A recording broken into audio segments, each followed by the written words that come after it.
오늘의 말씀 정읍감리교회 권우승 목사입니다. 내가 그리스도를 본받는 자가 된 것 같이 너희는 나를 본받는 자가 되라. 너희가 모든 일에 나를 기억하고 또 내가 너희에게 전하여 준 대로 그 전통을 너희가 지킴으로 너희를 칭찬하노라. 그러나 나는 너희가 알기를 원하노니 각 남자의 머리는 그리스도요 여자의 머리는 남자요 그리스도의 머리는 하나님이시라. 무릇 남자로서 머리에 무엇을 쓰고 기도나 예언을 하는 자는 그 머리를 욕되게 하는 것이요 무릇 여자로서 머리에 쓴 것을 벗고 기도나 예언을 하는 자는 그 머리를 욕되게 하는 것이니 이는 머리를 미인 것과 다름이 없습니다. 만일 여자가 머리를 가리지 않거든 깎을 것이요 만일 깎거나 미는 것이 여자에게 부끄러움이 되거든 가릴지니라. 남자는 하나님의 형상과 영광이니 그 머리를 마땅히 가리지 않거니와 여자는 남자의 영광이니라. 남자가 여자에게서 난 것이 아니요 여자가 남자에게서 났으며 또 남자가 여자를 위하여 지음을 받지 아니하고 여자가 남자를 위하여 지음을 받은 것이니 그러므로 여자는 천사들로 말미암아 권세 아래에 있는 표를 그 머리 위에 둘지니라. 그러나 주 안에는 남자 없이 여자만 있지 않고 여자 없이 남자만 있지 아니하니라. 이는 여자가 남자에게서 난 것 같이 남자도 여자로 말미암아 났습니다. 그리고 모든 것은 하나님에게서 났느니라. 너희는 스스로 판단하라. 여자가 머리를 가리지 않고 하나님께 기도하는 것이 마땅하냐? 만일 남자에게 긴 머리가 있으면 자기에게 부끄러움이 되는 것을 본성이 너희에게 가르치지 아니하느냐? 만일 여자가 긴 머리가 있으면 자기에게 영광이 되나니 긴 머리는 가리는 것을 대신하여 주셨기 때문이니라. 논쟁하려는 생각을 가진 자가 있을지라도 우리에게나 하나님의 모든 교회는 이런 관례가 없느니라. 결혼식이나 장례식 같은 중요한 자리가 있으면 우리는 먼저 어떤 옷을 입고 가야 하는지 고민합니다. 축하 혹은 애도의 마음을 외적 차림새로 표현하는 이 원리는 시대와 장소를 넘어 보편적입니다. 오늘 본문에서 사도 바울은 고린도 교회 성도들이 주의해야 할 예배의 태도에 대해 권면합니다. 이를 통해 우리는 예배를 향한 하나님의 마음을 알 수 있습니다. 하나님이 세우신 질서가 있습니다. 바울은 각 남자의 머리는 그리스도요, 여자의 머리는 남자요, 그리스도의 머리는 하나님이시라고 가르칩니다. 여기서 머리는 권위와 역할을 뜻합니다. 우리는 이 말씀을 통해 예수님의 모습을 떠올려 볼 수 있습니다. 예수님은 성부 하나님과 본질상 동등하시지만 이 땅에서 사역하실 때 철저히 아버지의 뜻에 순종하셨습니다. 이것은 삼위 하나님의 질서 안에서 드러나는 아름다운 순종입니다.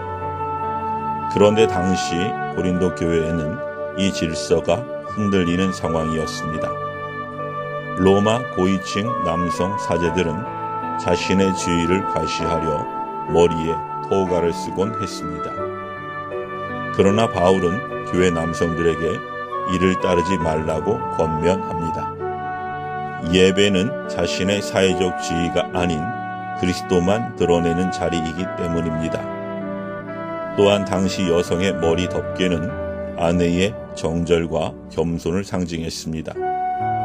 그런데 복음 안에서 얻은 자유를 오해하여 일부 여성들이 예배 중에 이 베일을 벗기 시작했습니다. 바울은 이 또한 경계합니다.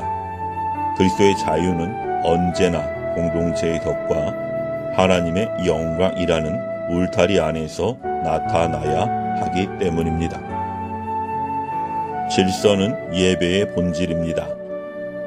왜 하나님은 이처럼 질서를 강조하실까요? 하나님께 나아가는 예배가 그만큼 거룩하고 소중하기 때문입니다. 바울은 창세기 2장의 창조 기사를 인용하며 남성과 여성의 역할이 하나님에 의해 질서 있게 세워졌음을 강조합니다. 우리가 이 질서에 순복할 때 하나님의 보호와 돌보심이 우리의 예배와 삶에 임합니다. 바울이 천사들 때문이라도 질서를 지키라고 한 이유가 여기에 있습니다. 예배는 단지 사람들끼리 모여 있는 시간이 아닙니다. 눈에 보이지 않지만 하늘의 존재들 앞에서 드려지는 거룩한 시간입니다. 예배는 온 우주의 주인이신 하나님이 주목하시는 시간이요, 그 위대하신 하나님 앞에서는 복된 시간입니다. 다름은 하나님이 주신 선물입니다. 바울은 질서를 강조하면서도 이것이 차별로 흐르지 않도록 균형을 잡습니다.